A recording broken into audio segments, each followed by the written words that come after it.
Okay, so you're probably wondering why haven't I uploaded in a while, and the answer is simple. Nothing was posted in a while. Yeah, really wacky, isn't it? Regardless of, well, expectations or anything, I'm defying those today, and I am gracefully gonna do a very nice, very good character analysis on Arcane. Now, I have done this before, but I feel like now, with Red Rep and some juicy details, I have a better insight. So let's start by the obvious. First of all, RK is written like a fucking horror villain. And I'm not talking in the sense like how he portrays, I'm talking in the sense of his power. He's completely invulnerable as far as, you're concerned. Of course he can be damaged, but as far as you as a normal person are concerned, unless you have military grade tech from another dimension, he's immortal. He's undamaged. He's completely invulnerable.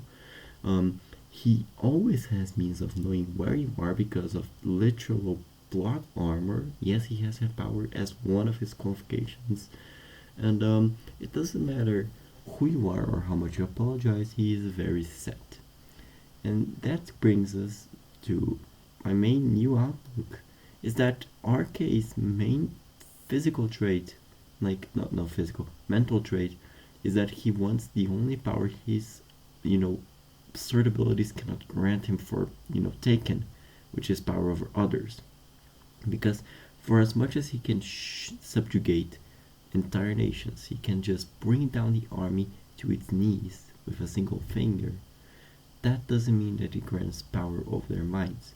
It's like enforcing rule doesn't mean you have power over those people mentally. They can still revolt against you. They can still consciously not do your orders. Like, it would be insanity, but it happened. He yearns for the only power that he cannot have, and that shows especially within the alphas. Now again, this is mostly my speculation and some details that DIY got me. But apparently RK doesn't have exactly a super good relationship with all of the alphas. And what happens is that it's weird because he cannot just control them. Most of the cases he can just, use his powers and force people to do their bidding. Like, hey bud, if you don't do what I want, I'm gonna go to your universe and I'm gonna snap half of your planet away like it's nothing. And he can't do that. But all of the alphas are under Max command, and Max won't allow him to, destroy their alliances as much as he wants to. And that creates a parallel where he cannot use his powers to get what he wants, and that's something that I believe Arcane never has gone through. Because even from the start, he was insanely powerful. His powers to literally consume all sorts of energies, and he just incorporates that into his overall power dynamic. So he has no limits for how strong he can grow, and it doesn't seem like he was ever weak in a sense. Like, it doesn't seem that he was able to get hurt ever. And regardless, he still gets pissed when someone just doesn't do what he says because he's Archie. He's the most powerful god in the multiverse, probably.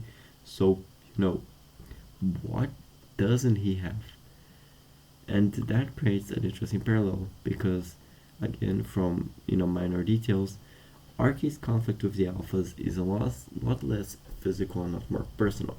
He wants to manipulate Max into subconsciously giving him more power. Again, this is just details. He didn't White didn't say it in these words, but he kind of told me the dynamic and the scene they were planning, which I'm very excited for. Gonna be honest. Regardless, basically, he cannot do that using pure strength. He cannot just manipulate Max by choking someone like he usually does. He has to very subconsciously try to get her to give him more power. And it does just not physical power, it's power over the team because he thinks he's the most physically capable person of running the alphas. And fair, he ran a lot of super soldier teams before. Most of those are dead, but he killed them personally to further his own goals, so not counting. So he thinks that he's the most fit person to run the team, and he thinks Max is doing a terrible job at it because of Julio, which again, introductions, but you should have read it by now if you really care.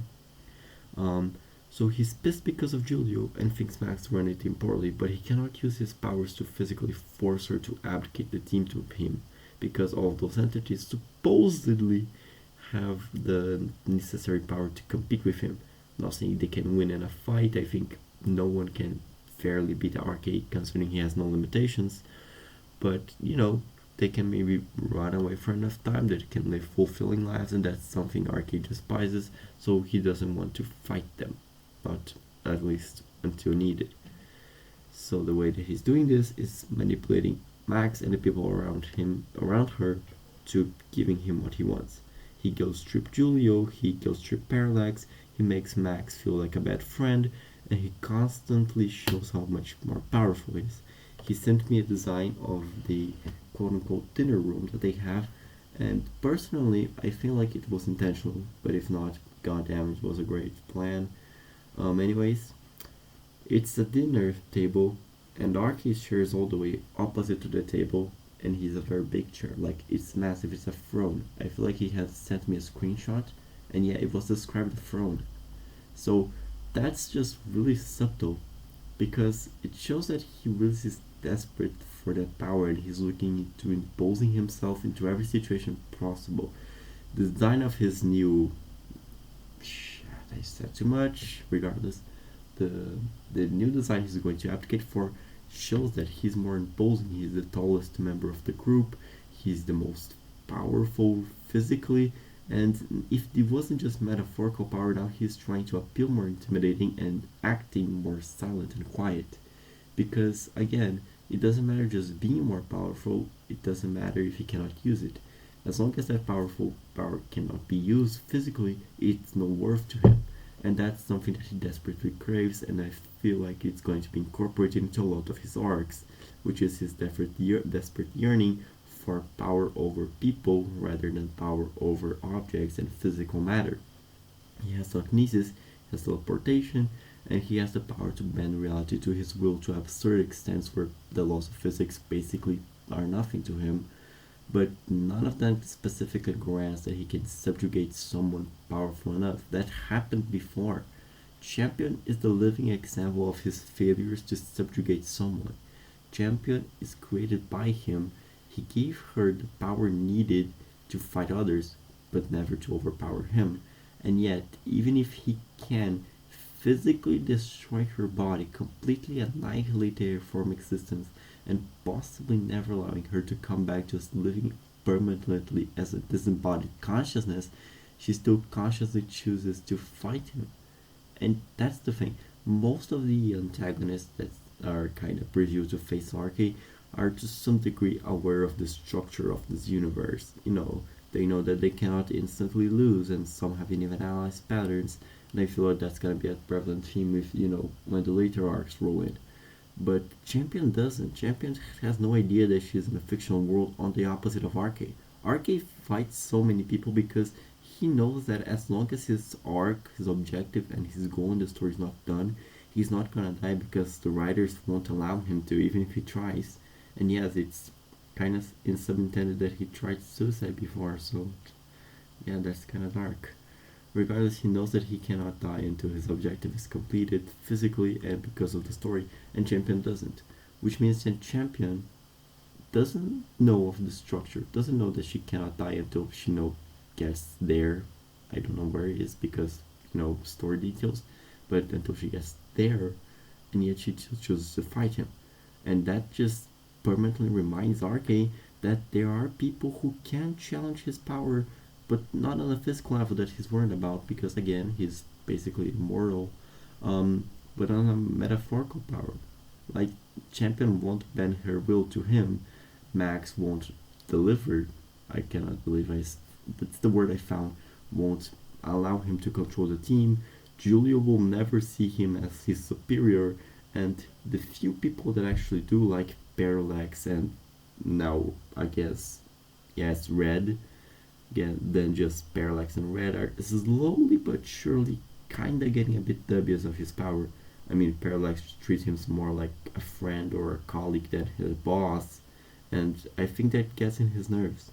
And I feel like we're gonna see a lot, like, RK will definitely get more imposing, but not just from, character development, but because he's deliberately trying to impose his will on others. And that's just a really cool detail that I thought I would make a 10-minute video on. So yeah, thank you very much.